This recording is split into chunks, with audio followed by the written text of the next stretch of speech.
अस्सलाम वालेकुम व्यूअर्स, मैं उम्मीद करती हूँ आप सब लोग खैरियत से होंगे। हमारी आज की वीडियो का टॉपिक है वो मसाइल जो याददाश्त को मुतासर कर सकते हैं। फ़र्स्ट ऑफ़ ऑल है डिप्रेशन और एंजाइटी। ये वो मसाइल हैं जिनकी वजह से जो फ़र्द है, जो मरीज़ है, वो अपनी ही तकलीफ़ में उलझा रहता है और अपने इर्द गिर्द के हालात से बेखबर है।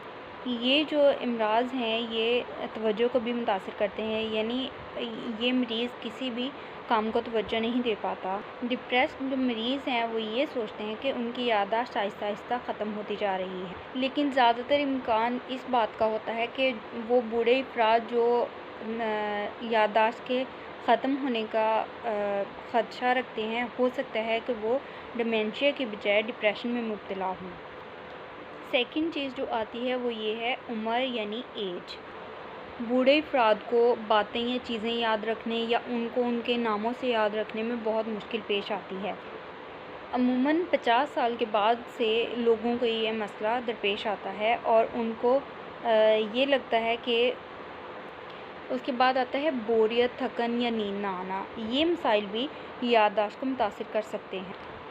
जिस्मानी ख़राब सेहत, ख़राब समात और बसारत, शराब नोशी या नींद की दवाएं मुसलसल तवील अरसे तक लेने से भी याददाश्त के मसाइल का सामना करना पड़ता है। थायराइड गदूद का सही तौर पर काम ना करना। थायराइड गदूद जो होते हैं, जो ग्लैंड्स होते हैं, जब सही तौर पर काम ना करते हों तो जिस्म और दिमाग सुस्त हो जाता है। उसके बाद दिल और फेफड़े की बीमारियाँ। दिल और फेफड़े की जो बीमारियाँ होती हैं उनकी वजह से दिमाग में ऑक्सीजन की कमी हो जाती है, जिसकी वजह से याददाश्त मुतासिर होती है। डायबिटीज़ यानी शुगर। शुगर चीनी की बढ़ी हुई या कम मिकदार भी दिमाग के जो फेल है, उसका काम करने की जो हालत है, उसको मुतासिर कर सकती है। उसके बाद सीने या पेशाब का इन्फेक्शन। सीने या पेशाब का इन्फेक्शन जो है, यहाँ तक कि गैर मुनासिब खुराक जो है, ये भी याददाश्त को ख़राब करती है या याददाश्त के मसाइल का सबब बन सकता है।